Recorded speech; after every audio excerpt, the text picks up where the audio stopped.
Okay, as promised, I've put together a few thoughts about the reflection that you will be undertaking having completed the video assessment element of the MI sessions. And first of all, thanks for doing that. It was really rewarding for myself and for Nikki when she was here too, to get a sense of how you've embraced the theory of MI and demonstrated some of those skills in your role plays.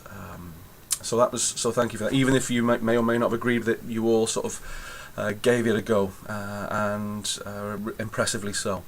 So now we're at the point where you are thinking about, well, the reflection and what might go into the reflection. I mean, first of all, recognise that it's not an overly long reflective piece, 1,500 words, and given that given the potential for reflection that you might find from just 5 minutes of watching your video role plays, you may have to be selective. There's not an expectation you're going to cover everything and do hugely in-depth reflection. The word space simply doesn't allow for that. However, I suppose what you could argue, there's a wealth of riches there from which you can choose. So there's a likelihood you're going to be selective about what you can reflect on. There's some things I think it would be really useful to reflect on. I mean, the session itself, I mean, that will probably for many of you be the primary focus. How did I do? What did I sound like? Was I able to demonstrate some of the skills of the MI theory in that role play? So a kind of reflection on content and process would be useful to include. The strengths and the weaknesses. What did you notice? I mean, certainly as an observer in that process, I can have the luxury of not being assessed, but I can notice changes in body language, the kind of mirroring that might go on, the kind of non-verbal communication, the pauses, all the kind of minutiae of not just MI but any sort of good communication skill really. Any of the minutiae that allow you to develop a deeper insight into the processes that you're observing. Inflections, tone of voice, all those kinds of things are useful to sort of look out for.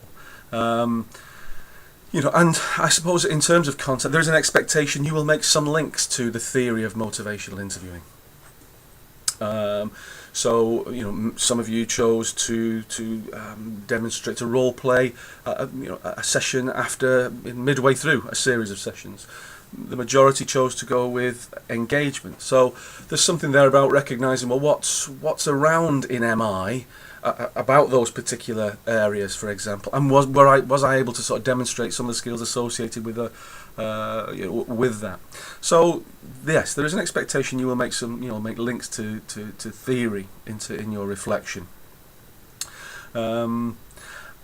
So yeah, content and process, what you saw, what you noticed, strengths and weaknesses, that's going to form part of it.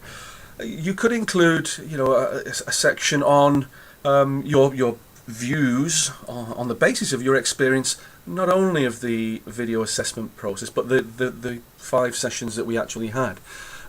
You could reflect on where you stand in relation to MI as an option for facilitating behaviour change in health psychology contexts.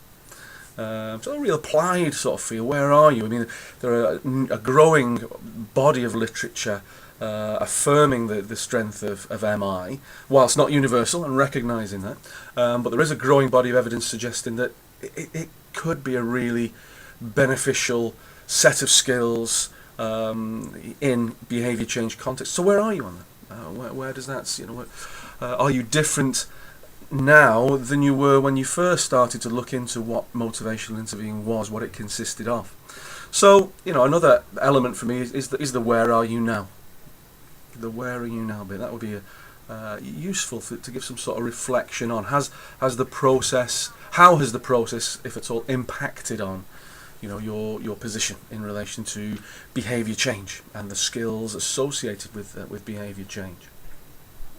And as we said, I mean, that where are you now is an opportunity for you to state just that. I mean, if you remember right, at the very first session we had, I was very clear that I don't evangelise about this, whilst being, I suppose, passionate about it. For me, in behaviour change contexts, I'm fully aware that that might not be the case for everyone. So it's the whole workshops, the whole sessions, the sessions themselves were about giving you that opportunity to come to some sort of clearer, probably not definitive, but certainly a clearer positioning on where you are. So that could go into the reflection as well. So, I mean, hopefully that captures, I'm just thinking now, well, 1,500 words, there's an awful lot, that I've just talked about. You could do thousands of words on any one of those things. So it's a question of being selective and constructive and, where possible, evidenced in the way that you sort of reflect, whilst recognising that your personal, where you are personally, is important to us and is important, is an important part of the reflective process. So I hope that this helps in terms of what you might put into the reflection. Thank you.